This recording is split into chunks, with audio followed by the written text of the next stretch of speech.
เหลืองแดงดีเราบอกก็เก็บไปตาลก่อนตาลแล้วก็อุทิศส่วนกุศลคือแก่พ่อแก่แม่ญาติโหโยติกา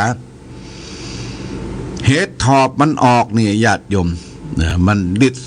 200-300นี่เพิ่นจะเอามาต้มไปตาลก่อนไปตาลก่อนบ่ใช่ว่ารอให้มันดำรอให้มันกินอิ่มแล้วก็เอาไปวัดนะส่วนมากทางวัดจะได้รับมะลูนี่ในมันดำละญาติโยมเขาเรียกว่าไอ้โม่งดำเนี่ยครบตุ๊บเอาปะโตไอ้โม่งดำมันจะมามะลูเนี่ยเพราะฉะนั้นโบราณเปิ้นว่าได้กองกินดีลำนึกถึงสังฆพระสงฆ์เพื่อจะได้ตามหาพ่อหาแม่หาพี่หาน้องญาติโยมก็เหมือนกันที่เราได้ฟังธรรมะจากครูบาอาจารย์ประเดี๋ยวนี้มันง่ายญาติโยมเราจะส่งของไปตามอย่างแม่จันทร์ศรีสระเนี่ยไปตามกุฏิกุฏางแต่บ่ได้ไปส่งไปตามถ้าท่านวรรณชัยที่วัดพุทธคีรีเจาะเปิ้นขุนแปะเพื่อก็ส่งไปหลายเตื้อแหละส่งไปหลายเตื้อไปตามของดีของแห้งของเหี่ยวของอันอย่างที่เอาไว้หลายวันแต่ของสดนี่ก็ถ้ามันใกล้เวยก็บ่เสียหายเนี่ยญาติโยมนะอันนี้ก็บ่ใช่อู้เพื่ออย่าหวังเกณฑ์บ่ใช่อู้เพื่อหวังจะได้กินนะญาติโยมบ่หวังจะได้ชันอะไรอย่างนั้นอู้ให้ฟังว่าใจถึงใจเนี่ยคิดถึงกันแล้วก็เฮาก็ไปร่วมไปกินไปทานด้วยกันอย่างนี้เป็นต้นวันที่19เนี่ยวันนี้วันที่15ละ19นี่ก็จะตรงกับวันอังคารวันเกิดของหลวงปู่ดอยเนี่ยพระครูปฏิภาณธรรมทินวัดพระธาตุจอมพอเวียงป่าเป้าเกิดเจ้าก็ได้รับนิมนต์ท่านมหาชมชาติก็เอาบัตรนิมนต์มาให้ก็จะได้ไปร่วมกันเด้อใครจะไปก็ติดต่อที่แม่จงดีเพิ่นจะเสาะรถเสาะรางเสาะรถตู้ไปแต่หลวงพ่อก็จะไปด้วยรถตนเองเพราะไปเนี่ยไปง่ายมาง่ายบางทีญาติโยมจะไปแวะนั่นแวะนี่ไปเอวปงน้ำร้อนกาไปเอวเมืองเก่าเมืองอย่างที่หลายที่ไหนที่มันใกล้ๆหิมนั่นก็ไปได้ก็ติดต่อกันนี่ไปให้เปิ้นร่วมบุญร่วมกุศลของกินลำที่อันใดที่จะนำไปฝากไปแจกไปจ่ายไปทำบุญร่วมเปิ้นหน้านี่ก็มีลิ้นจีเนอะไปมีลิ้นจีที่บ้านที่จองมันสุกแดงเดี๋ยวก็เอามาเปาะมากรอมกันเอาใส่ถุงพลาสติกอย่างไปกินไปตานว่าได้ของนี่มาก็เอาไปฝากไปฝันเฮเปิ้นนี่โมทนาสาธุวันที่19เนี่ยญาติโยมจะไปวันที่19ก็ไปถึงก่อนเพลก่อนที่เปิ้นจะฉันเพลเปิ้นจะมีพิธีสืบโหราจตาเราก็จะไปร่วมอนุโมทนาเมื่อมีของกินของว่าเอาไปใส่โต๊ะอาหารเพลดื้อตู้เจ้าประสงค์ได้ฉันเป็นของแปลกๆก็เป็นสิ่งที่น่าอนุโมทนาคิดว่าเฮ็ดทอบคงจะนักช่วงนั้นนะเพราะว่าแต่เจ้ากายลุกยังใหม่มาในช่วงที่เลยจังดาวมามันเริ่มจะมีควักแล้วเลยญาติโยมมีควักเฮ็ดทอบแต่ยังแปลกใจว่าฝนตกบักกี้หามันได้ที่ไหนมานะบางทีเฮ็ดทอบมันต่างถิ่นต่างที่แต่เฮ็ดทอบบ้านเฮายังบ่ออกเตื้อตั้งปงถืบตั้งป่าตึงนี่บ่ดีมันมีออกเตื้อถ้ามันออกมาก็เฮ็ดทอบนี่รสชาติดีโดยเฉพาะอย่างยิ่งเฮ็ดทอบหลังวัดสันปะคาเนี่ยหลังวัดสันปะคาตั้งโจปะเกียนี่เฮ็ดทอบตั้งเพอร่อยญาติโยมเปลือกหนากลิ่นหอมกรอบดีเฮ็ดทอบเฮ็ดเปาะเมื่อ2 ปีที่ก่อนนั่นน่ะไปปุ้นไปทัศนาจรที่เมืองลาวก่อนจะออกจากด่านมาเพิ่นเอามาขายโอ้ลูกบ่เล่นบ่ใจเฮ็ดทอบได้ว่ากันลูกซื้อลิตร300 เอามาโบะมาต้มเอามาหยังมันเหม็นกินญาติโยมเหม็นกินไม่ใช่เฮ็ดทอบแต่ทางบ้านเฮานี่เป็นเฮ็ดทอบแต่รอสักวางเนาะรอป่ามันเปิดรอธนาคารเปิดธนาคารป่านี่จะเปิดเน้อมีเฮ็ดมีหอนมีหนอนางหางไม้ขึ้นทึบละทีนี้เขาก็จะได้บริโภคบริโภคของที่เป็นของป่านะญาติโยมของป่าที่มันวึดขึ้นมาจากน้ำฟ้าน้ำฝนอันนี้ก็ตามอุณหภูมิตามที่เฮาที่อยู่กับสภาพสิ่งแวดล้อมหน้านี้เป็นหน้าฝนเป็นหน้าที่เฮาจะได้บริโภคอาหารของที่ดีมาจากธรรมชาติอย่างนี้เป็นต้นนะอันนี้ก็ขอฝากไว้วันนี้จะเอาธรรมะนำมาฝากคือแก่ญาติโยมท่านสาธุชนเพื่อเป็นข้อคิดฟังธรรมะแล้วเราก็จะได้ทำน้ำมนต์นะญาติโยมท่านสาธุชนธรรมะนำมาฝากวันนี้พระพุทธเจ้าตรัสไว้ในพระไตรปิฎกเล่มที่12หน้าที่464นะหน้าที่เล่มที่12หน้า464ตัดธรรมะว่าสัพเพธัมมามารังอภินิเวสายะสัพเพธัมมานารังอภินิเวสายะสภาวะธรรมทั้งปวงไม่ควรถือมั่นเปิ้นก็ว่าสิ่งทั้งหลายทั้งปวงนะบ่ควรยึดมั่นถือมั่นทุกสิ่งทุกอย่างเนี่ยนะสภาวะธรรมทั้งปวงไม่ควรยึดมั่นถือมั่นสัพเพธัมมานารังอภินิเวสายะก็จะอธิบายให้ญาติโยมท่านทั้งหลายได้รับทราบรับฟังคำว่าบ่ยึดมั่นถือมั่นเนี่ยคือเฮารู้ตันรู้แก้รู้ใจประโยชน์ที่เฮาได้รับในสภาวะธรรมแต่ว่าบ่ฮือยึดมั่นถือมั่นจนเกินไปเกิดความทุกข์ตั้งกายตั้งใจนะญาติโยมที่พระพุทธเจ้าว่าสภาวะธรรมทั้งหลายบ่ควรยึดมั่นถือมั่นเนี่ยคืออย่างใดอย่างเช่นตนตัวเฮาเนี่ยนะตนตัวเฮาเนี่ยเกิดมาเนี่ยเป็นสภาวะธรรมสภาวะธรรมในตนตัวเฮามีรูปกับนามรูปก็คือธาตุสี่ธาตุดินธาตุน้ำธาตุไฟธาตุลมเนี่ยธาตุสี่นะในส่วนเป็นรูปส่วนที่เป็นนามคือใจเนี่ยมันมีความรู้สึกนึกคิดเป็นเวทนาเป็นสัญญาเวทนาสัญญาสังขารและวิญญาณเวทนาแปลว่าความรู้สึกเวทนาแปลว่าความรู้สึกดีรู้สึกชอบรู้สึกเจ็บรู้สึกพอใจบ่พอใจรู้สึกปวดแต่นี่เวทนานะเวทนาสัญญาใจเขานี่มันมีความจำใจเขามีความจำนะญาติโยมมันจำมันเมมโมรี่ไว้ในจิตในใจเนี่ยบอกโอ้กี่เรื่องจิปาถะตั้งแต่เขารู้กรรมคนมาก็ว่าได้ใจเขาในจดจำอันใดจากพ่อจากแม่จากสภาพสิ่งแวดล้อมจากการได้ศึกษากับครูบาอาจารย์กับพ่อกับแม่กับบรรพชนใจจำได้แต่ก่อนเขาจำได้เขาไปเลี้ยงวัวเลี้ยงควาย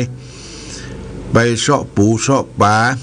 เสาะกบเสาะเขียดใจมันฟังมันจำได้ใจจำได้เนี่ยสัญญาแปลว่าความจำสังขารใจเขานี่มันปรุงแต่งนะญาติโยมมันปรุงแต่งดีปรุงแต่งร้ายเดี๋ยวดีเดี๋ยวชอบเดี๋ยวเกลียดเดี๋ยวชังมันปรุงแต่งอยู่ตลอดเวลาใจนี่มีวิญญาณแปลว่าความรู้แจ้งดูแจ้งรู้แจ้งอย่างใดยกตัวอย่างเช่นว่าสีดำเนี่ยหูละนะสีดำไอ้ยังที่จะผสมให้เกิดเป็นสีดำได้มีสีอย่างพ่องนี่คือรู้ไปถึงปุ้นญาติโยมและสีขาวก็เหมือนกัน อันอย่างที่ทำเปิดเกิดเป็นสีขาวเราก็รู้ว่าสีอย่างที่มาผสมกันมีอย่างส่วนเต้าใดออกมาเป็นสีขาวเนี่ยคือมีวิญญาณแปลว่าความรู้แจ้งการรู้สังขารรู้ขันธ์ห้าของเราเนี่ยนะรูปเวทนาสัญญาสังขารวิญญาณพระพุทธเจ้าตรัสว่าสังขารคือร่างกายและจิตใจของเราเนี่ยบัดเตี้ยงบัดแต้บัดแน่บัดนอนเด้อการรู้จักสังขารได้ประพฤติปฏิบัติธรรมรู้แจ้งเห็นจริงในกองทุกข์กองสังขารจะไปควรยึดมั่นถือมั่นว่ามันเตี้ยงมันแต้มันแน่มันนอนญาติโยม บางคนนี่ยึดมั่นถือมั่นอัตตาตัวตนไผมาว่าสิทธิ์ว่ากายว่าติเตียนดินตาเล่าหน้าจากคนอดรนทนบ่ได้เนี่ยพดโทษญาติโยมอดรนทนอยู่บ่ได้ตานี่มนแกดตามนแกดปากสันดิกดิกหน้าตานี่แดงกำมีความโกรธความโทโสโมโหขึ้นมาเลือดแผ่ซ่านไปทั่วสารพางกายมีอย่างใกล้ตีนใกล้มือบุ๊บด่าพละพลายไปเต้นด่าพละพลายไปเลยเนี่ยเพราะว่าบ่สามารถที่จะกุมธาตุสี่ขันธ์ห้าของตนเองให้อยู่ในความควบคุมได้เนี่ยเพราะฉะนั้นสังขารคือร่างกายและจิตใจเขาเนี่ยเปิ้นว่ามันบัดเตี้ยงแต้แน่นอนเปิ้นคือเขาหูจักหลักของสังขารรู้จักของชีวิตมันประพฤติปฏิบัติธรรมไปวัดไปวาเปิ้นคือดำเนินไหว้พระสวดมนต์นั่งเจริญภาวนานี่บ่ใช่ว่าเขาจะไปสวรรค์กรรมเดียวจะไปนิพพานกรรมเดียวได้ญาติโยมมันต้องสร้างสมบารมีไว้นักแต่ว่าเราต้องฝึกใจเรานิ่งก่อนนะนิ่งสงบนะญาติโยมจิตใจนิ่งสงบนะคือเราพิจารณาธรรมนะเป็นสภาวะธรรมที่เกิดขึ้นเมื่อจิตใจเราสงบสภาวะธรรมที่เกิดขึ้นเราก็ยกระดับจิตว่าโอ้สังขารร่างกายจิตใจเรานี่บ่เที่ยงแท้แน่นอนเนาะเอาไปยึดมั่นถือมั่นในตนในตัวทำให้เกิดเป็นทุกข์ทำให้เกิดเป็นทุกข์เนี่ยพอทอญาติโยมเป็นทุกข์จะใดอันยิ่งมีอย่างเข้ามากระทบเนี่ยน้อยบัดได้เนี่ยบัดได้พลังเถียงจังคนนั่นจังคนนี้แหละเรียกว่าเฮาควบคุมตัวเองบ่ได้ควบคุมตัวเองบ่ได้มาพิจารณาในอัตถสังขารของเฮาอัตตะสังขารของเฮานี่ต้องพิจารณาอยู่เนืองๆอยู่บ่อยๆเนี่ยญาติโยมท่านสาธุชนทั้งหลายเมื่อเฮามีธรรมะมีหน้าที่ที่ได้ประพฤติปฏิบัติมีสภาวะธรรมว่าสิ่งทั้งหลายทั้งปวงไม่เที่ยงสิ่งทั้งหลายทั้งปวงเป็นทุกข์สิ่งทั้งหลายทั้งปวงเป็นอนัตตาเราก็จะรู้แจ้งเห็นจริงในกองทุกข์ในกองสังขารแต่เจ้าหลวงพ่อมาถึงที่จอมตองก็แวะเข้าประกาศสรีระร่างกายของหลวงปู่ทองพระพรหมมงคลนะเพราะหลวงปู่ทองพระพรหมมงคลนั้นเปิ้นได้ประพฤติปฏิบัติศีลธรรมกรรมฐานมาตลอดชีวิตญาติโยมเป็นตัวเจ้าธรรมดาเนี่ยโดยอาศัยปฏิบัติธรรมอยู่ได้ยกย่องเป็นรองสมเด็จนะพระพรหมมงคลนี่เป็นรองสมเด็จหลวงปู่ก็ได้ถึงแก่มรณภาพลงสรีระของท่านก็นอนอยู่ในโรงที่กุฏิแต่เจ้าก็ขึ้นไปกราบไปบูชาดอกไม้สีเหลืองปุ๊กบะเล่นเอาไปกราบเพราะหลวงปู่นั้นมีคุณมีอุปการะคุณต่อสังฆพระสงฆ์ทั่วไปตอนที่มีชีวิตอยู่เนี่ยญาติโยมอาตมาได้เคยไปเข้ากรรมฐานเป็นเวลา2 เดือน 3 เดือนหลวงปู่นี่เปิ้นเป็นห่วง เป็นห่วงไปที่ไหนต้องปิกมาสอบอารมณ์พระเจ้าประสงค์ที่เข้ากรรมฐานนี่จะต้องสอบอารมณ์คือสอบอย่างใดอารมณ์เนี่ยญาติโยมอย่างเปิ้นว่าวันนี้เฮาปฏิบัติเฮาเดินได้กี่จังหวะเดินได้กี่นาทีนั่งได้เท่าใดเป็นเวลาเท่าใดเพิ่นก็จะสอบอารมณ์สอบกรรมฐานถ้าเฮาบ่ได้ปฏิบัตินะไปโลเลโตเตไปอู้ปดโมเทศเปิ้นหูน่ะญาติโยมครูบาอาจารย์ที่เป็นอาจารย์กรรมฐานเปิ้นหูโอ้อันนี้บ่ได้อารมณ์บ่ได้ถ้าปฏิบัติปฏิบัติต่อเพิ่นก็แก้ให้เอาทำอย่างอีเนอถ้าปฏิบัติบ่ได้ก็ว่าพยายามใจขันติใจศีลธรรมกรรมฐานเข้าข่มมีวิริยะมีความเพียรมีอดทนนึกถึงอันใดก็ตัดภาระไปก่อนนี่ในช่วงการเข้าประพฤติปฏิบัติธรรมเนี่ยหลวงปู่ว่าตั้งภาระเป็นการปกครองเป็นเจ้าคณะอำเภอปกครองไปกินไปตานที่ไหนงดไว้ก่อนเนี่ยเพื่อว่างดไว้ก่อนเอาตัวเฮาก่อนเพิ่นว่าเพิ่นก็มาสอบอารมณ์เพิ่นดีใจนะที่ได้สอบอารมณ์เนี่ยม่วนอกม่วนใจที่พระสงฆ์สังฆผู้ใหญ่ไปร่วมกันหลายตนหลายองค์ไปเข้ากรรมฐานกับหลวงปู่เนี่ยหลวงปู่ก็ได้ถึงแก่มรณภาพไปก็ได้ไปไหว้ไปสาไปหันที่อยู่ที่อาศัยที่พักพาทางน้ำทางท่าอาหารการกินก็มีคนปัดปั่นกันไปไหว้บะขาดเนี่ยสรีระร่างกายของหลวงปู่อันนี้ก็เมื่อเจ้าไปแวะที่วัดพระธาตุสีจอมทองเปิ้นจะมีงานหลวงงานใหญ่เนี่ยญาติโยมวันวิสาขบูชาเนี่ย7 วันนะบดนี้ป่อก้าแม่ขายต่างถิ่นที่อื่นที่ไกลต่างจังหวัดมาตั้งแล้วเอาตั้งกันละเตรียมพร้อมที่จะขายครัวขายยังมีป้ายมีการประชาสัมพันธ์ตั้งแต่วันที่25ถึงสิ้นเดือนบ่นะญาติโยมที่งานใหญ่งานหลวงของวัดประเพณีวัดพระธาตุสีจอมทองจังใหม่นะแต่เจ้าก็ไปแวะนี่ก็เป็นเรื่องเป็นราวที่เดินทางในวันนี้ก็ดังที่กล่าวเลยว่าหลวงปู่คือธรรมะสอนธรรมะโดยเฉพาะอย่างยิ่งหลวงปู่ว่าคือนิ่งได้เนอทนได้เนอรอได้เนอชาได้เนอและสุดท้ายก็จะดีได้เนี่ยเพิ่งเขียนไว้ในปฏิทินปีใหม่ปี2062นี่ก็ยังเป็นเครื่องยึดถือยึดเหนี่ยวของลูกศิษย์ลูกหามาย่ายจนถึงปัจจุบันเนี่ยญาติโยม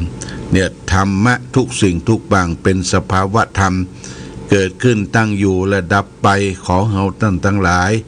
ได้ใจปัญญาพิจารณาว่าเฮาอยู่ถึงวันเนี่ยต้องทำประโยชน์ตนประโยชน์ท่านจะไปเกลียดจะไปจังกันจะไปอิจฉาตาร้อนจะไปบุ้ยน้ำหลากใส่กันบุ้ยน้ำลายใส่กันมีอย่างแบ่งปันกันเติงกันไหว้สาสักการะบูชาร่วมกันเนี่ยเฮาทำวันละเล็กละน้อยก็เหมือนเม็ดฝนตกทีละหยาดเต็มภาชนะอ่างฉันใดก็ฉันนั้นความเพียรความพยายามเนี่ยเป็นบทสำคัญที่ให้เกิดความสำเร็จในชีวิตนะญาติโยมชีวิตนี้ต้องมีความสุขเนอะญาติโยมอย่าไปอมทุกข์ถ้าอมทุกข์แล้วความสุขบ่มีทุกข์เรื่องนั่นเรื่องนี้จิปาทะเรื่องเข้าเรื่องของ เรื่องเงินเรื่องทองเรื่องจิปาทะมันทุกข์แล้วนะดีต้องกำจัดเรื่องความปัญหาต่างๆให้หมดไปสิ้นไปให้นิ่งสงบได้อย่างนี้เป็นต้นเอาละวันนี้ก็ฝากข้อคิดให้แก่ญาติโยมสาธุชนทั้งหลายว่าธรรมะทุกสิ่งทุกอย่างนั่นมันเป็นสภาวะธรรมบัดเดี่ยงมีความเกิดขึ้นตั้งอยู่และดับไปให้เราทำประโยชน์ตนและประโยชน์ท่านให้ถึงพร้อมโดยการเฮือตานรักษาศีลปั่มเพ็งเจริญภาวนาและสำคัญนั้นก็คือได้ช่วยสังคมบ้านสังคมเมืองดูแลพระเจ้าประสงค์วัดวาอารามเราก็จะอยู่กันด้วยความเป็นปกติสุขในวาระโอกาสต่อไปนี้ก็จะได้ สาธยายมนต์แบ่งน้ำมนต์ให้แก่ศรัทธาญาติโยมมันมียังฝากก็ฝากน้ำมนต์เนี่ยฝากไปให้แก่ศรัทธาญาติโยมก็จะเจิญเทวบุตรเทวดาเข้าบ้านเข้าจองเคหสถานบรรจ้องไปคุ้มครองรักษาที่อยู่ที่อาศัยของเฮาให้อยู่ดีกินดีรับดีกันณโอกาสบัดนี้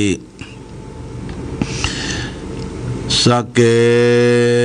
กาเมจะลูเปคิลิสิคาลตาเตจันตริเควิมาเนทิเปลเทยะคาเมตโรนาคาเนเคหะวัตถุเมเขเตภูมิมัฏฐาเตโยจตุโรกาปาระราชายามราชาอินโตเวสสุวรรณราชาริยเมตไตโยโพธิสัทธาวกาทโยอริยสาวกาจาปุถุชนะกัลยาจะสัมมาทิฏฐิเยวะพุทเทปัสสนาธัมเมปัสสนาสังเคปัสสนาพุทเทสักลวาธัมเมสักลวาสังเคสักลวะอิโตทานะโตยาวะปรัมปราอิมัสสมิงสุจักวาเรสุเทวตานังมุนิละวจนังสาทะโวเมสุนันตุธรรมสวนาการโรยัมภตันตาธรรมสวนาการโรอายัมภตันตาธรรมสวนาการโรยัมภตันตานะโมตัสสะภะคะวะโตอะระหะโตสัมมาสัมพุทธัสสะนะโมตัสสะภะคะวะโตอะระหะโตสัมมาสัมพุทธัสสะ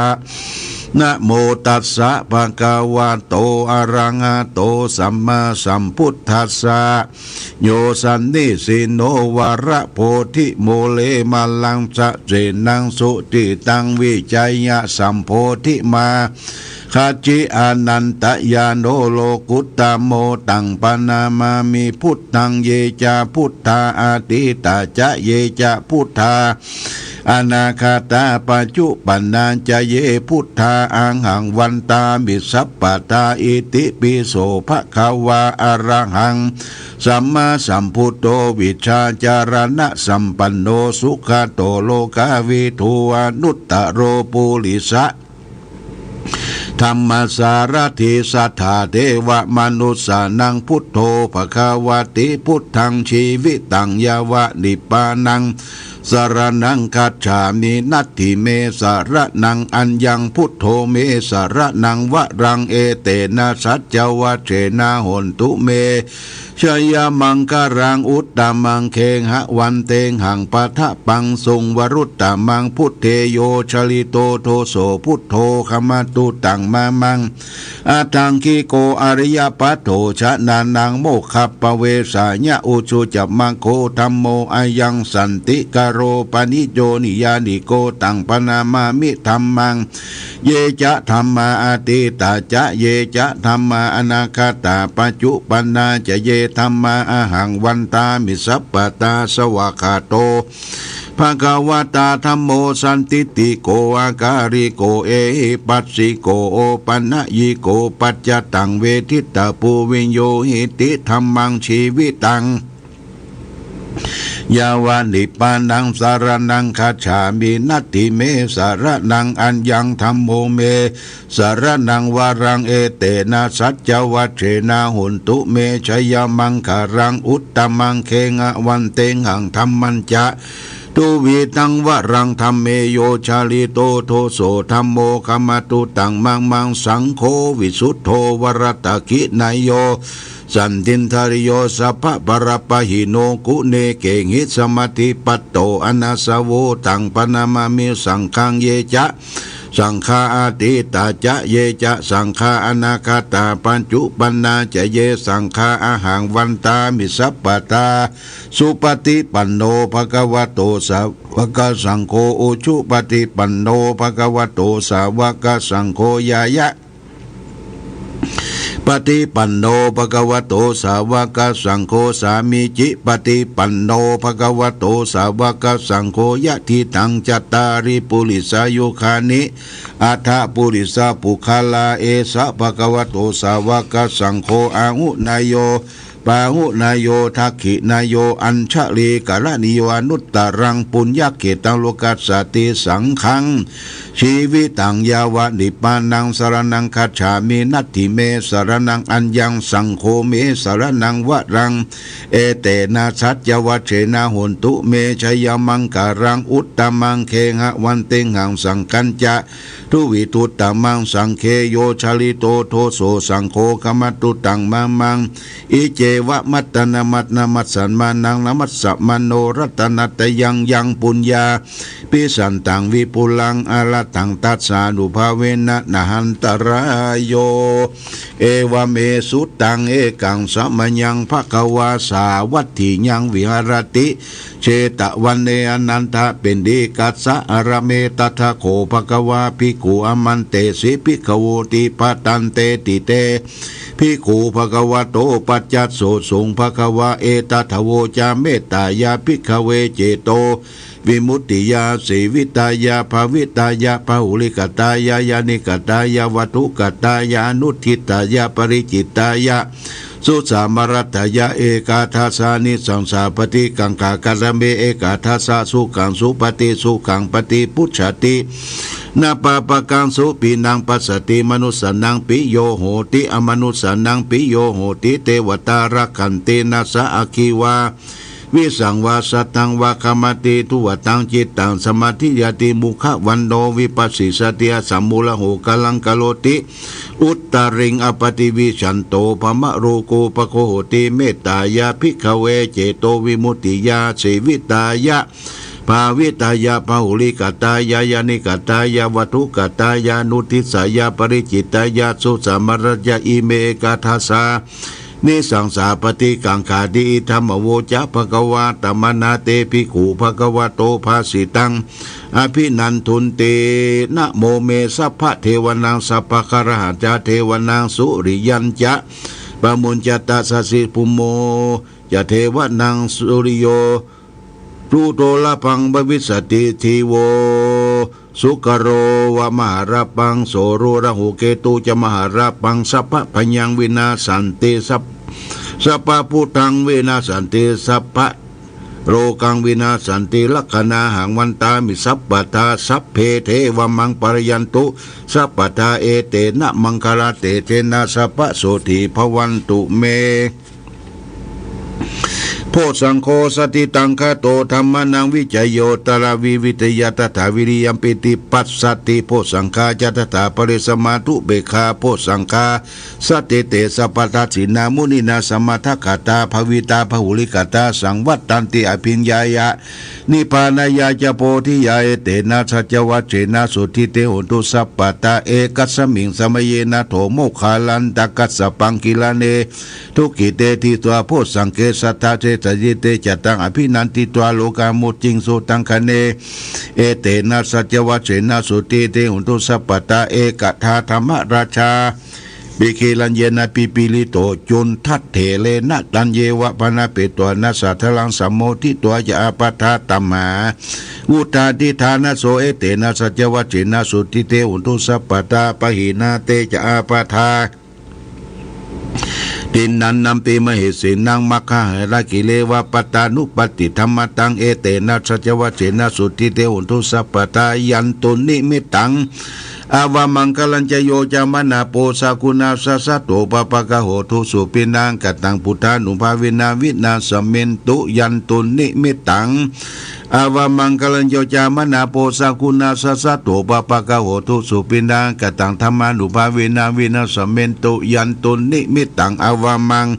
คลัญจโยจามนาโปสากุณาสัสสะโตปปะกะโหทุสุปินังกตังสังฆานุภาวินาวินาสเมนตุมหากรุณิโกนาโทอิตายะสัพพปานินังปุริตวปรมิสัพพปโตสัมโพธิมุตตมังเอเตนะสัจวัชเชนะสุติเตโหตุชยมังกลังชะยันโตโพธิยามุเลสกยานันติวะคโนเอวังตวังวิเชโยวิจยสุสยมังกะเลอปราชิตาปาลังเกสีเสปทวิบุกะเลียปิสิเกสัพพปุทธานาคัปโตปโมตติสุนักตังสุมังคลัง สุปปะตังสุติตังสุขโนสุโมโตจะสุเยตังพรหมจาริสุปทักกินังกายกัมมังวาจากัมมังปทักกินังปทักกินังมโนกัมมังปณิทิเตปทักกิน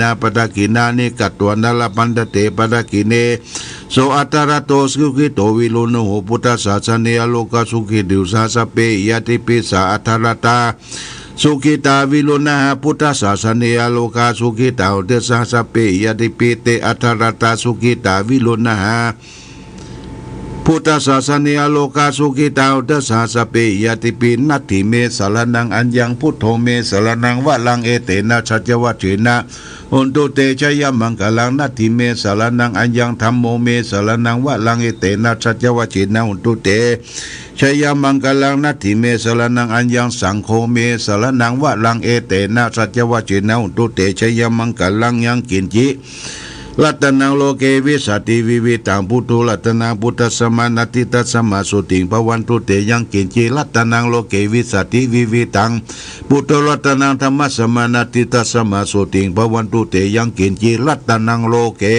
วิสัตติวิวิตังพุทโธรัตนังสังฆสมานาติตัสสมาสุติภวันตุเตหิริโอตปะสัมปันนาสุขธรรมะธรรมหิตาสันโตสัพพุริสาโลเกเทวะธรรมติวุจเรสันติปะขาปัตนาสันติปตาวัญจนามาตาปิตาชนิกันตาชตะเวตาปฏิกัมมังสกัดอาติอุณตวิจโยธรรมโรเกอนุตตโรสัพพสัตตาทิเวติปริวะเจละจักกันเตอมนุสสาคินาปยเกเปเกนะเสวิเตปุเตอกัสสมามรณะโมโตตาปิตัวกรรมจาริตังเจเลตเสวานุภาเวนะอุนตุเทโวสุกิตตาสุทัสสีลังสมาทายะธรรมสุจาริตังเจเลตัสเสวานุภาเวนะอุนตุเทโวสุกิตตาลิขิตังทิติตังพุทธังตระนังวัจนังกุลุงบาลิทังเทศนาตุโตตัสสายุปวัตตาเตสกัตตัวพุทธรัตนังสกัตตัวธรรมรัตนังสกัตตัวสังฆรัตนังโอสัตตังอุตตมังวรังหิตังเทวมนุสนังพุทธเตเสนาโสตินานาสันตุปัตตวาสเปตุกาสเปพญาสเปลุกาวัสมินตุเตเพสัจจังทวมนุสนังกดุกันติติตังละสังอัมพิลังละวันเจวะสัพพยติวินาสันตุเอกทวิติจตุปัญจชตตตินันตถายวัตุขาวินาตันตุชีวิทานังตันตุเตชีทานังถ้าตันตัสสายุวันนางสุขังพลังชีวิทานานุภาเวนะหุนตุเทโวสุขีตาตาชีวิทานันจโยทัตตาอุสตังอุตมังวรังสรีรังทุกขังนเสติเพศจังธนามุตตมันตัสสมะกัลยากัลยานะเตยังสมริยังปุญญาดิปะโลกัสมิปฏิตาโหติปฏินางอิมินาชีวิตาตินาตุมากังกิงภวิสติทิกายุกัสตาหุนตุสุกิตาหุนตุสัพพตาโยโสทัตตาติสกัจจังศิลวันติสุตติตุนานาทานังวรังตัตตัวชีวิตานังมหาปรังเอวังมิติกาเอสายทิตังปุญญสัมปทาตัสมาธิราปัสสังสันติปันติตากตาปุญญาตันติอาทิอุณาจวิจโยนิติโตอาทิโลเกศิลคุณโนสัจจังสุริยุตยาเตนะสัจเจนะกหามิสัจจกิริยามนุตตลังอวัชชิตัวธรรมะพลังจริตัวบุพเกสิเนสัจจปรวัสสายสัจจกิริยามหาสหังสันติปะขาปัตนาสันติปัตตาวัญจนามาตาปิตาจนิกันตังชตเวตาปฏิกรรมสาเจสเตมหังมหาปัจจริโตสิขีวัตสิโสลลิกาลีนิอุตกังปัตตวายตาสิขีสัจเจนะเมสโมนติเอสาเมสัจจะปรเมติอโรคยาปลมาราภาสันตุติปรมังทานังวิสาสาปรมายตินิปานังปรมังสุขังจบญาติบ้านพระพรหมจองเพื่ออยู่เย็นเป็นสุขกันชู้ผู้ชู้คนอาระวันนี้เป็นช่วงท้ายก็เหลือขณะนี้เวลา9:40 นาทีญาติโยมยังมีเวลาที่เปิดสายให้ญาติโยมได้อู้ได้จาได้ทักทาปราศัยไผฟังที่ไหนอยู่ตรงใดจะตอบรับมาว่ารับฟังเป็นจดันใดเป็นประการใดก็โทรมาบอกได้เน้อญาติโยม0819515864นะ0819515864ก็ยังมีเวลาแหมน้อยนิด ที่จะได้อู้ได้จ้าแล้วก็จะได้ไปพักผ่อนหลับนอนเป็นลำดับต่อไปญาติโยมท่านสาธุชน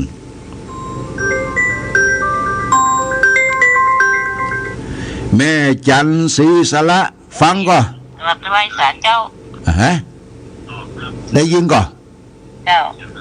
ชัดเจนก่อบ้านเราบ่น้ำมนต์อยู่เจ้าฮะดิหาน้ำมนต์อยู่เจ้าโอ้ได้ยินว่าฝนตกก่อตกอยู่แรงอ่ะที่ว่าคาราอันอย่างก็ไปทอบ้านให้เป็นกิจานนะค่ะเป็นกิได้กินเป็นก็ไปทานก่อนว่าดีกะเนอะถ้ามันออกนะเจ้าได้กินก่อนเนาะได้กินล่ะเนี่ยมาเดี๋ยวนี้มันกำลังเป็นแงบมันอยู่มัน600กันกินแต่ถ้าวันหน้ากัน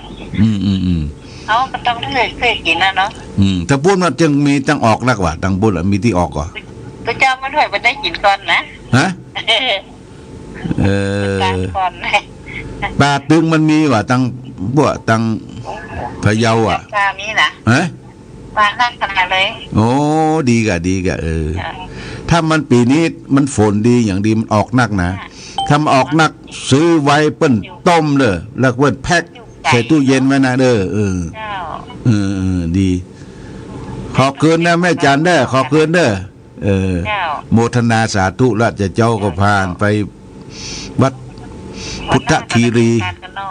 โมทนาสาธุอายุวันโนสุขังพลังเด้อแม่เด้อสวัสดีเด้อแม่จันศรีสละที่ได้กล่าวไปตะกี้ว่าโอ้เปิ้นได้ฝากต่อไปแม่ฉลาดแจ้ซ้อนไหว้ศาลหลวงพ่อเจ้าเฮ็ดทอบออกแล้วกะน้ำมนต์หลุดร้อยเลยวันนี้เลยน้ำมนต์ออกล่ะได้ล่ะเจ้าได้แล้วเจ้าเฮ็ดทอบออกล่ะบอกเด้อโอ้เฮ็ดทอบออกแต่บ้านเฮาอ่ะพุทธบ้านเพิ่นมันได้กินนะพ่อนะบ้านเฮารอวันออกนอกเนาะเจ้าเฮ็ดหิงห้อยก็ออกแม่นนะเฮ็ดหิงห้อยเอาแล้วเนาะเจ้าระวังเฮ็ดโคนจะตามมาพอเลิกเฮ็ดโคนจังออกเน้อเฮ็ดโคนนะเจ้าเจ้าโอ้ชัดเจนดีก่อฟังไงเจ้าฟังชัดเจนดีเจ้าโอ้ขอบคุณแม่ฉลาดฮะเดี๋ยวการฝากหนังไว้นี่นะได้ก่อนวันนี้ได้ก่อนน้ำมนต์เนาะเจ้าน้ำมนต์กันได้เรียบร้อยเจ้าโอ้เอาละอยู่ดีมีสุขแน่แม่ฉลาดเด้อสาธุเจ้าอายุวันโดสุขังปะลังเอาแม่ฉลาดแจ้ซ้อนมาแล้วสายที่2ต่อไปเจริญพรครับครับนมัสการครับหลวงพ่อโอ้ปาจันเหรอครับฝนตกอ่ะเหรอครับตกโอ้พี่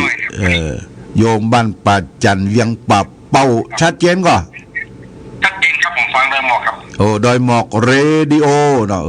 เดี๋ยววันที่19เนี่ยหลวงพ่อจะได้มากะไปกะเนี่ยอ๋อครับผมไม่ได้ไปครับเพราะว่าบ้านผมมาหมู่บ้านหนึ่งวิยะหมู่บ้านหนึ่งดีขอบคุณเด้ออายุวันโนสุขังพลังญาติโยมบ้านป่าจันเวียงป่าเป้าเจริญพรสายที่3กลางให้เจ้าหลวงพ่อได้น้ำมนต์แล้วเนอะโอ้แม่สายทองบ้านตุ้งปุ่งอยู่บ้านห้วยการท่านเดินได้อยู่คนเดียวเจ้าอยู่บ้านห้วยการด้วยเหรอ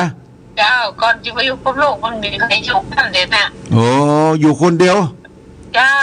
แล้วก็ใจคนเดียวล่ะเนาะเขาจ้างฟังไม่หลวงพ่อจังหวะนะจ๊ะโอ้ดีแต่วันนี้คนเป็นหลวงพ่อไปหอมหลวงพ่อจังเล้งลงทานอย่างนี้นะจังอันเล้งคนวันเสาร์เนาะจะได้ใกล้เนาะมันนูนก็โอ้ดกลูกนุดโอ้มันนูนเหรอเจ้าดกกันหน้าที่อยู่บ้านรายการแต่มันห้องจังหวัดลำพูนเจ้าดีละเด้อถ้ามันนูนถ้ามันออกลูกมันหอมเอาไปตานวัดฟองเด้อเอาไปตานวัดฟองกับใกล้ๆน่ะจ้าเอาไว้ ตาลร่องแล้วก็ตำหลวงพ่อเอาแจกไปเองอะ ดีกะดีกะแกงก็แบ่งปะเนี่ย4-5 คานี่นะจ๊ะบรรนูนี่แกงเป็นมงคลโลจ้ะขอบคุณนะแม่เนอแม่เสือทองเนอชัดเจนดีลำพูนรีโอเจ้าสาลำพูนเวดิโอขอบคุณโมทนาสาธุอายุวันโนสุขังพลังอาสาต่อไปญาติโยมผู้ใดจะโทรมาบอกละปูนมาแล้วเจริญพรไว้สาครับหลวงพ่อจากไหนเจดีย์5 ดวงพ่อนันประสิทธิ์วันนาแดงอำเภอน้อยจังหวัดน่านครับโอ้พ่อหนานครับ102.5นะครับเนอกับวันตุ่มมงคลนาน้อยครับนาน้อยชัดเจนก่อนว่าวันนั้นยังชัดเจนเลยครับวันหลวงพ่อครับโอ้ดีแต่ดีแต่ฟังเทศก็ฟังตลอดจบเลยครับโอ้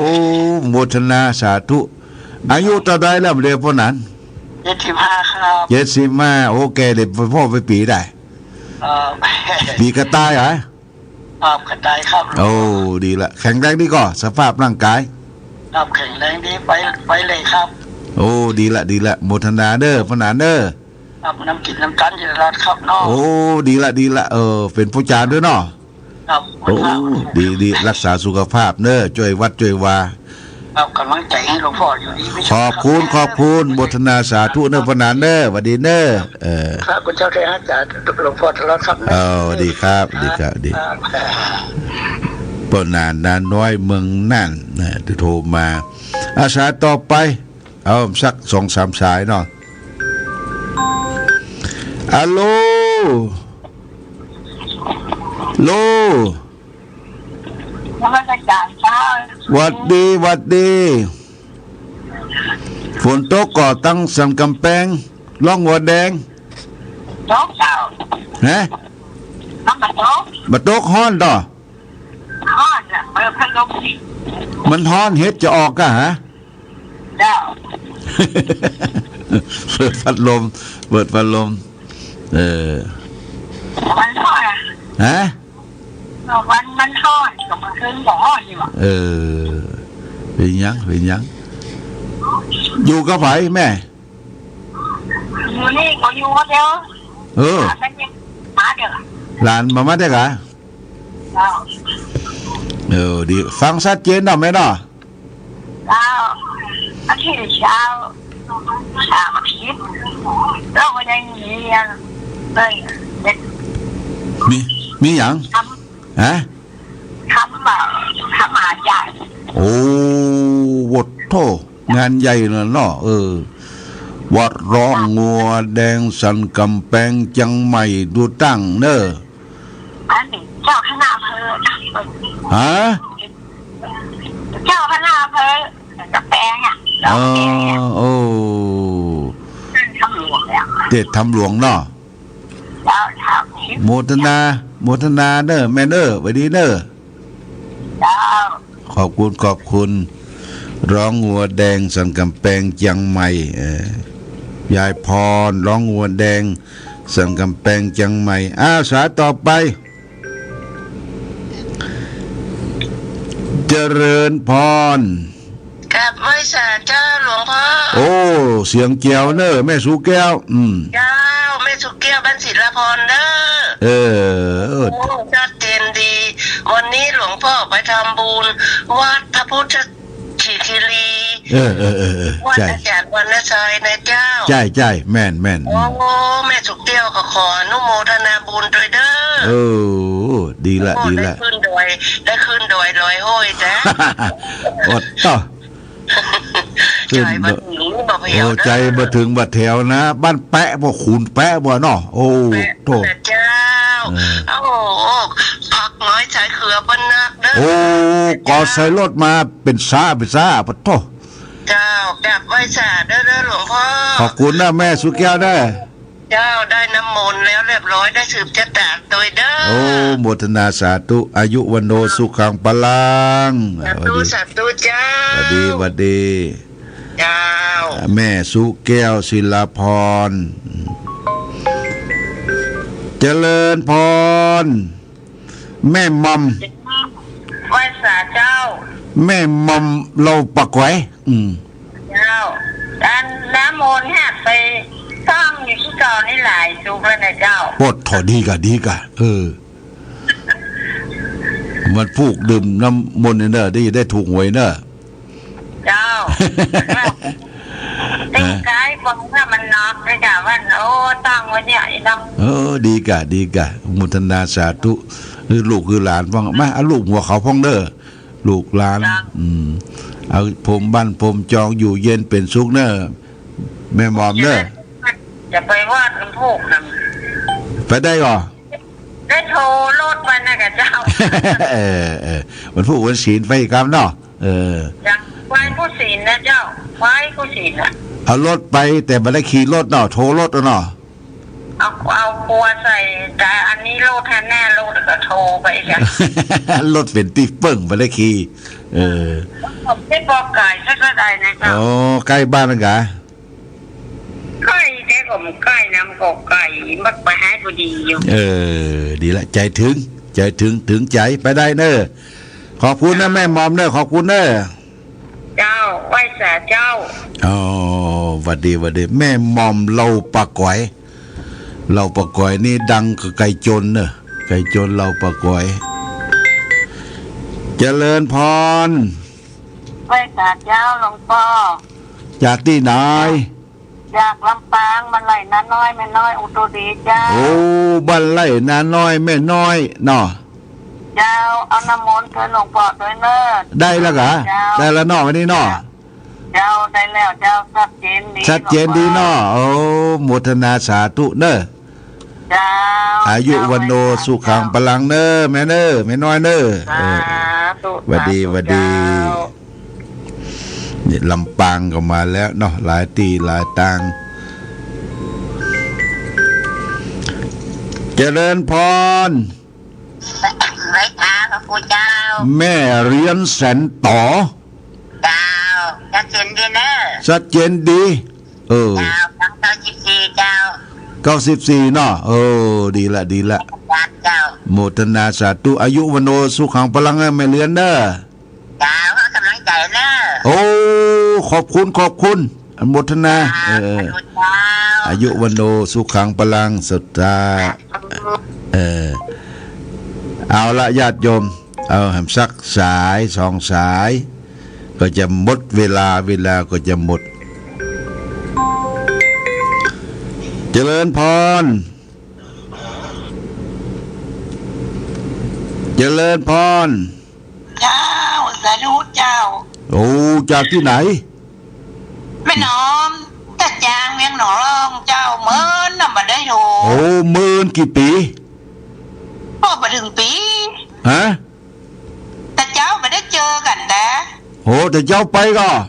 ไปเจ้าลืมไปลืมจะได้อ่ะลืมหลวงพ่อปดประกาศทรงนั่งธนารู้แม่นเจ้าเจว่า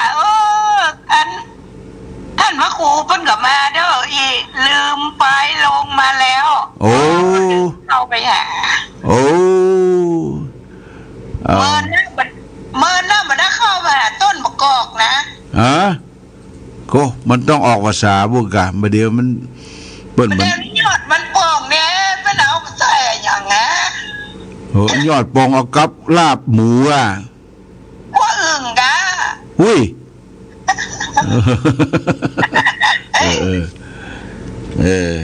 โอเคเนอะแม่เนอะขอบคุณหลายเนอะหลายล้ำเนาะมันดีละโมทนาสาธุว่าโมทนาวัดดีกระลำไปตัวเองกะกระลำมาเกิงรถเจ้าเอามาแจกเขานี่เจ้าวัดดีเอาละญาติโยมท่านสาธุชนเจริญปอนพ่อบุญธรรมครับไว้สาครับวัดดีบดตั้งแต่มื้อแรกเขาได้บ่เดียวเลยครับดีละว่าจะจบแล้วแน่ครับบดแถวบัดตันเนี่ยเดี๋ยวปุ้นวันที่19ไปก่อนวัดหลวงปู่ดอยไปพระกับพวกเด้อครับพระกับบุญดอยวันเนาะบุญดอยวันเด้อค ครับค ข รั อ บบ คุณขอบคุณพ่อบุญธรรมเด้อขอบคุณเด้อโมทนาสาธุอายุวันโนสุขังพลังพ่อบุญธรรมบ้านปงหนองเวียงป่าเป้าอ้าวญาติโยมหมดเวลาหมดแล้วเนอะใครจะโทรก็ของงดไว้ก่อนนะโอกาสในค่ำคืนวันนี้ได้มาพบญาติโยมท่านสาธุชนทั้งหลายก็พอสมควรแก่กาลเวลาขอลาพาจากญาติโยมท่านสาธุชนไปก่อนรายการธรรมะประทีปส่องต่างต้องขอลาก่อนขอผู้ฟังจงตั้งมั่นจิตหันษาด้วยธรรมะขององค์พระพุทธาได้นำพาเกิดความสุขสงบเย็นสุดท้ายป้อทวีคำกุนะครับ ผม แม่ปูคา ครับผม ฟังชัดเจนก็ ชัดเจนเลยครับ ได้น้ำมนต์ก็วันนี้ วันนี้ได้น้ำมนต์เป็นน้ำเพิงเนี่ยผมว่าหลวงพ่อเสีย โอ้สุดยอดก็สุดยอดผมเปิดซีน่าวิทยุฮะแหละ โอ้ดีละเอา ไว้วัดยาเนาะ เอาไว้ใจกับยาเนอะสมยา ถวายผ้าตัวถวายบุญ โอ้ดีบุตรนะ บุญเพื่อหลวงพ่อตัวได้กะบุญเฟียกันเนอะได้เสียงใส่ตลอดการเนาะโอ้สุดยอด ครับผม ขอบคุณพ่อทวีเนอะอยู่ดีมีสุขเนอะครับอายุวันโนสุขังพลัง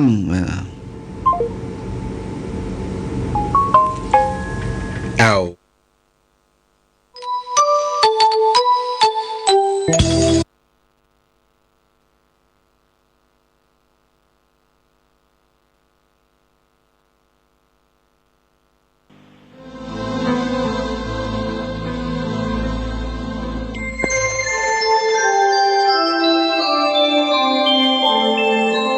ขณะนี้ท่านกำลังฟังสถานีวิทยุกระจายเสียง FM 104.5 เมกะเฮิรตซ์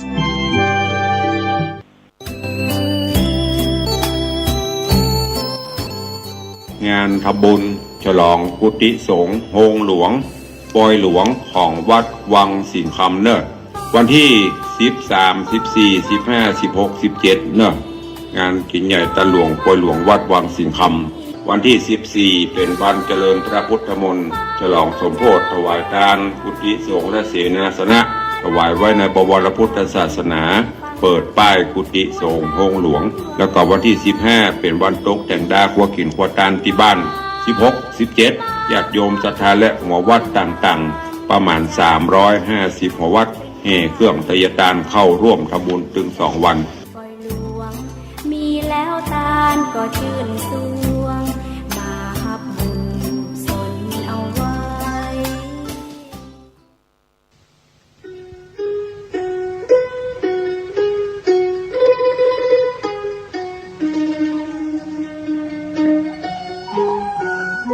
คัมภีร์อุปาตสันติเป็นวรรณกรรมภาษาบาลีของล้านนาไทยแต่งโดยพระมหามังคละศรีละวังสะพระเถระนักปราชญ์ของชาวเชียงใหม่รูปหนึ่ง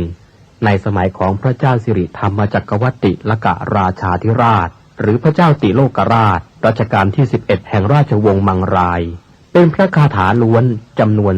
271คาถาคัมภีร์นี้เป็นที่รู้จักกันแพร่หลายในหมู่ชนชาวล้านนามาแต่โบราณกาล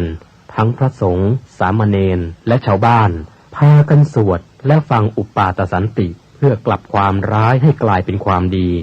มีคำเล่าว่าสมัยที่ท่านแต่งอุปาทสันตินั้นที่เชียงใหม่มีโจรผู้ร้ายและคนอันธพาลชุกชุมผิดปกติมีเหตุร้ายและสิ่งกระทบกระเทือนอยู่เสมอพระมหาเถระศรีละวังสะจึงให้พระสงฆ์สามเณรและประชาชนพากันสวดและฟังอุปาทสันติเพื่อสงบเหตุร้ายทั้งมวลที่เกิดขึ้นในเมืองคณะสงฆ์วัดราชภาติการามกรุงเทพมหานครได้นำบทสวดอุปาทสันติคาถาสวดถวายแด่พระบาทสมเด็จพระเจ้าอยู่หัวภูมิพลอดุลยเดชมหาราชเนื่องในวโรกาสฉลองกาญจนาภิเษกเป็นครั้งแรกณเสนาสนะป่าสิริวัฒนวิสุทธิ์อำเภอท่าตะโกจังหวัดนครสวรรค์จึงขอเชิญชวนพุทธศาสนิกชนคนไทยทุกท่านได้ร่วมกันสวดพระคาถานี้ถวายเป็นราชสักการะบูชา แด่พระบาทสมเด็จพระเจ้าอยู่หัวในวโรกาสอันเป็นมหามงคลครั้งนี้และเพื่อยังความสุขสงบอันยิ่งใหญ่ให้แก่แผ่นดินเพื่อความสงบระงับจากภัยพิบัติทั้งปวงและเพื่อความเป็นสิริมงคลแก่ตนเองครอบครัวหมู่คณะชาวไทยและชาวโลกทั้งมวล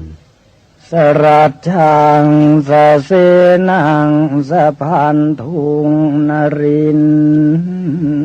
ทางปริตตานุภาโวสทารักขตุติภริตวานเมตตังสเมตตาปทานตาอวิคิตจิตตาปริตตังพนันตุสักเขกาเมจรูเปคิริสิขารตเตจันตลิเควิมาเนทีเปรัตเทจะคาเมตรุวนาคาเนเคหวัตทุมให้เขต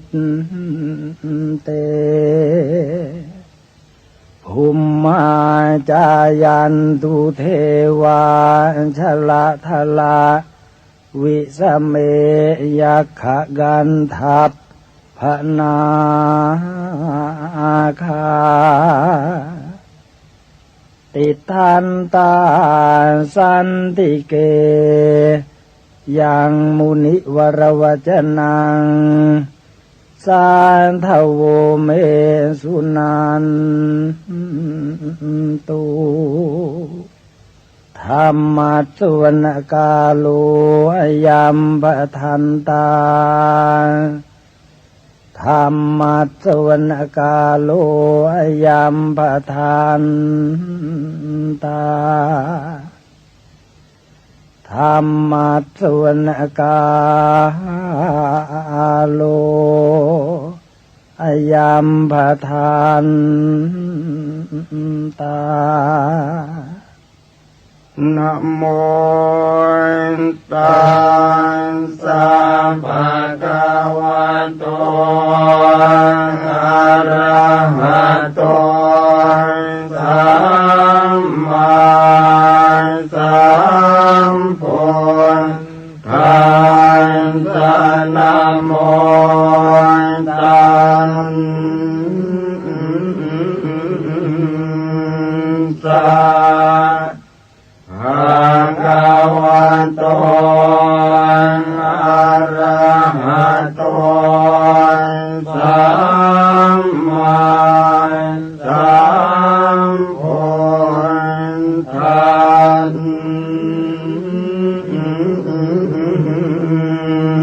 สะ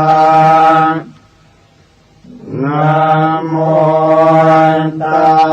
สสะภะคะวะโต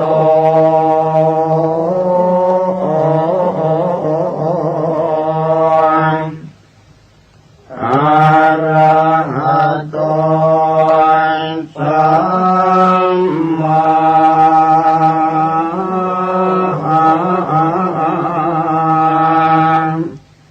สัมพุทธัส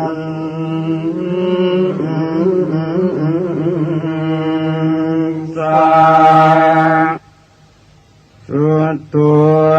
ทัสโสอายังธัมโมโลกันตังขินะเทสิโตมหาสันติกโรโตเกสัมป สัมปันติทายะโกสัมภูปันตุปัสสมโนภูตยังคานิวารโนอาการละมันจุสมโนโสกโรกวินาสโนปราจังกัปมันตโนรัญโยวิจยวันตโนสัมปันนิทหโรสันโตธัมมังวันคามิปุตตะโตวันตุตยานสโยยันตสังวันเนติกุณุนตเมตันสตันตสุขาโรกายโสติโยโหติสัมปทาตันหังกโรมหาเวโรสัมภโลกานุกรรมปโกวันตสังสารกรรมโนสัมปกรรมตโตสัทธาสัมภาภิกขุสัมภาวินโทสัมภเทวะคารตตโมสัมภาสวัตริกิโนตตาโสติงกโรตุโนวรรังธนาสัมปันโนเมตังกโรมหามุนิจุตินตโรมหาสิริสุวรรณกิริสันนิโพธิพรุปมหากายโยมหานาโทมหาพโลมหาการุณิโกสัทธามหาสันติงกโรตุโนมหาโมหตมังหันตวายโยนาโทสรนังกโรเทวาเทวมนุสานังโลกานันจะหิตังกโรพยามามปะภาภิรุจิตโตนิโครตปริมันทโรนิโครตปังกปิมโพนโทสัทธาโสทิงกโรตุโนอาสิติรตโนเพโตติปังกโรมหามุนิปปานิทาวเตตันสถาเนทวาทัสโยจะเนวาสัตตะสหัสสานิตตวานโนเกวินายโกโลกาโลกตโรสันทาสัทธาโสติงกโรตุโนอัฏฐาสิติหันตุเปโตโกนทันโยนามนายโกสัมปธรรมเมหิอัสสมโมสัมภปารมิตาคัมโมวัสสัตตสหัสสานิอายุตัสสมเหสิโนโมเจตุโสสัมภปยาสัทธาโสติงกโร ตุโนอัฏฐาสิติรัตนานิอาจุกโตจุตินทโรมันกโลนามาสัมพุทโธนาวุติสหัสสายุโกจัปพันนรังสิโยทัสสะหัสสะโลกธาตุโยภรันตาตาสัจจาเทติเอสะโสทิงกโรตุโนนาวุติรัตโนเปโตสุมโนนามนายโกกัญจนาจรสังกาโสนาวุติสหัสสายุโกอุเปโตปุณฑกุณเนหิสัพพสันตหิเตสโกกโรตุโนมหาสันติงอารกยัญจะสุขังสัตตาอสิติรัตโนเพโทสัตติสหัสสะอายุโกเรวโตนามาสัมพุทโธสัพพโลกุตตโรมุนิตาสัสริเรเนพัตตาปภามาลาอนุตตราปรันตายโยชเนนิจังสัทธาโสทิงกโรตุโนโสภิโต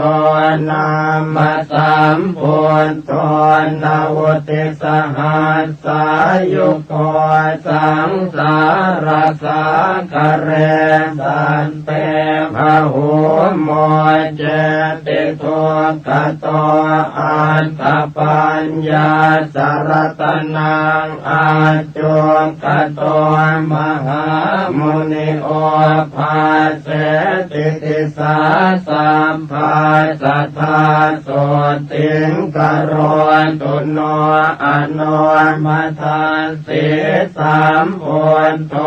เตชันสิทุรติกัมโมอันตปันนาสรตโนโอภาเสนโตสเทวเกนิพพานปาปะโกโลเก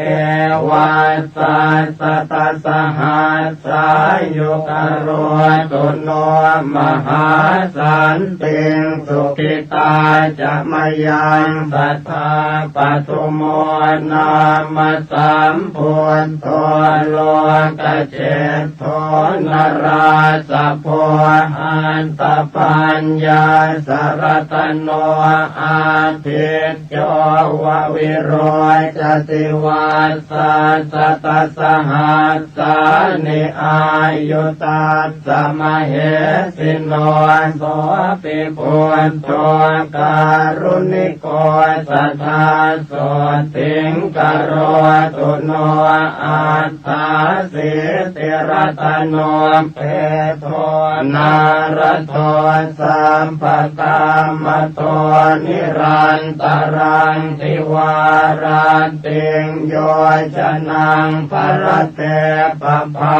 นาวุติวันสสหัสสานิทัตวาโล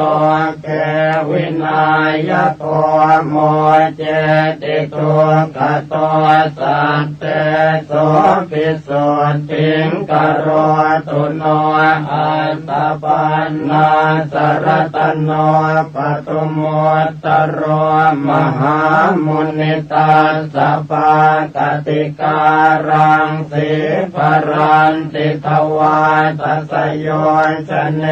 วัสสัสตสหัสสานิทัตวาโลเกมตันตโทโมเจติพันธนาสัตเตโสปิปาเลตุโนสัตตาอัตถาสิติรัตนานิอาจุกโตมหามุนิสุเมโทนามาสัมพุทโธนาวุติ สหัสสายุโกตัสสะปาตติการังสีปรันติโยชนังสัทธาปาเลตุโนสัทธาปุตโตปะเยหิวิวิเทหิจปัญญาสรตโนเพโทสุชาโตนามนายโกเหมวันโนมหาเวโรมหาธรรมวิโนตโนนาวติวัสสหัสสานิอายุตาสมเหติโนโสติปุตโตการุณิโกสัทธาโสติงกโรตุโน